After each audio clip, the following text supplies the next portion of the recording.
এখন যে জমিটায় আমি দেখাচ্ছি এইটার মতো রিটার্ন আমি স্টক মার্কেট কি গোল্ডেও দেখতে পাইনি। কারণ বলছি, লাস্ট 3 বছর ধরে এই জমিটাতে আমি কাজ করছি বা চেষ্টা করছি। এটা রয়েছে আমাদের দিয়ারা।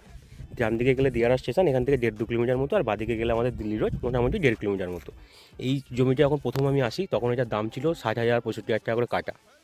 এটা হচ্ছে 3 বছর আগের। গত বছর এটার দাম হয়ে গেল 1,40,000 1,20,000 এরকম করে কাটা। এখন যেটা রয়েছে, এখন চলছে 2,20,000 2,00,000 করে কাটা। এখানে আমরা রাস্তা পাচ্ছি কতটা চওড়া। আগে ছিল 16 ফুট রাস্তা, এটা হচ্ছে এই সামনের পরের রাস্তাগুলো, আপনারা জমিটা দেখলে চিনতে পারবেন। ওই পাশে 16 ফুটের রাস্তা, এখন হয়েছে 20 ফুটের রাস্তা। তো এই 20 ফুট চওড়া রাস্তার ওপর commercial land available, residential land available, যেরকমভাবে চাইবেন মোটামুটি ওই অ্যাপ্রক্স 2,00,000 2,20,000 2,40,000 করে কাটা আমি দিতে পারবো। অলরেডি সামনেরগুলো আমাদের প্রায় সোল্ড আউট। এই পাশে আগে আপনাদের দেখিয়েছিলাম, যেটা আমার পুরোনো ভিউয়ার্স আপনি জানতে পারবেন, এই সামনের দিক থেকে দেখিয়েছিলাম, ওই পাশেগুলো আমার কমপ্লিট। সব দেখেন ল্যান্ড এখানে বাউন্ডারি একদম মার্কিং হয়ে গেছে।